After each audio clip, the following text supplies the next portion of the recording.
Welcome to the final Metro Top 10 on 1050ESPN.com. I'm Bob Gallerstein. It's brought to you by Melrose Credit Union. If you know a deserving student-athlete who you feel is worthy of a $5,000 college scholarship, could be him, could be her. Somebody who is not only good athletically, but academically and also in the community, right below where you see me, it says click here. That's where you go to nominate a student-athlete who you feel is worthy of a $5,000 college scholarship of Melrose Credit Union. Melrose Credit Union. You can get there from here.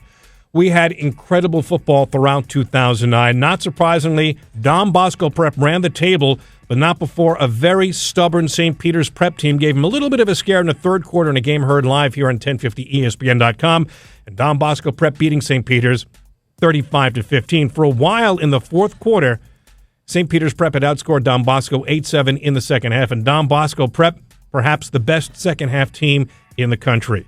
So right now, Don Bosco Prep is second in the country on ESPN Rise and USA Today.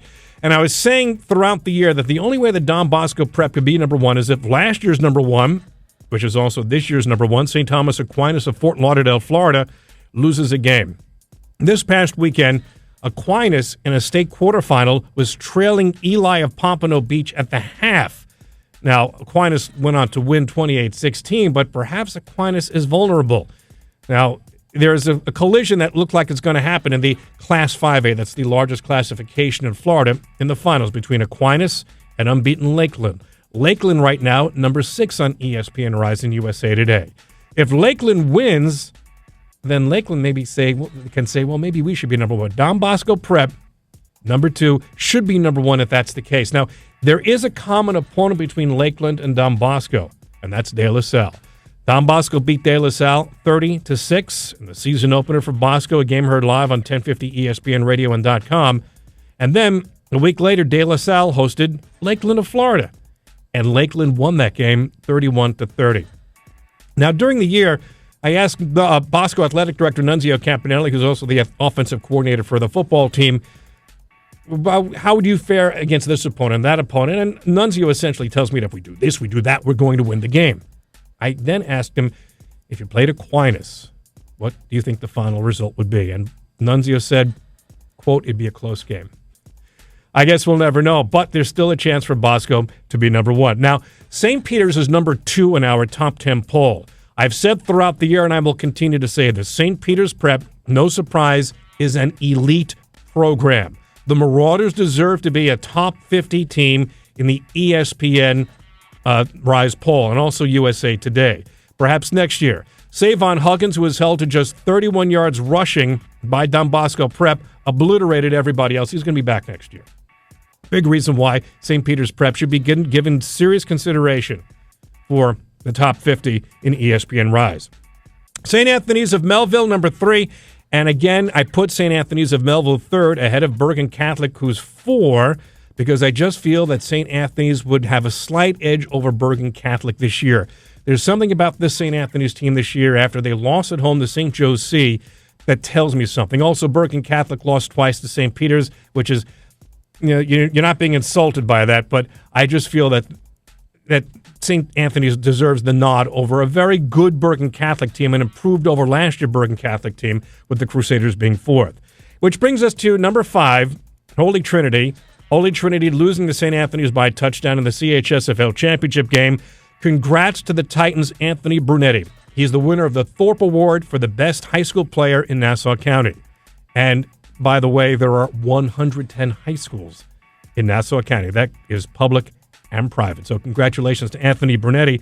And also Matt McBride, who is a 2008 grad of Holy Trinity, went to Hofstra,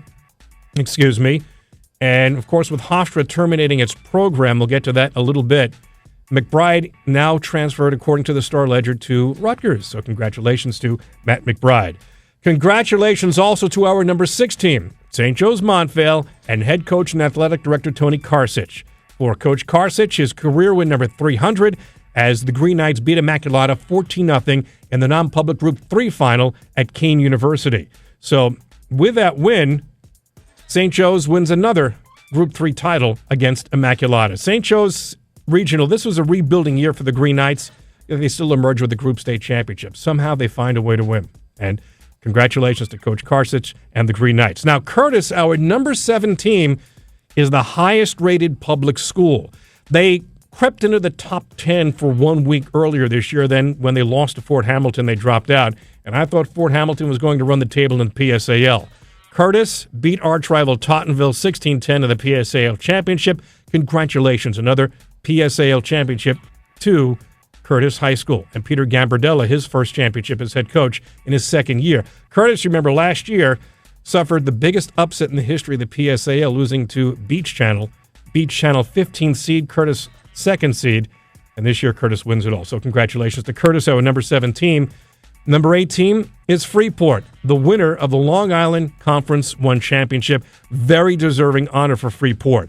Number 9, New Rochelle, made it to the state finals, beating Monroe Woodbury. And New Rochelle lost to North Tonawanda by a touchdown.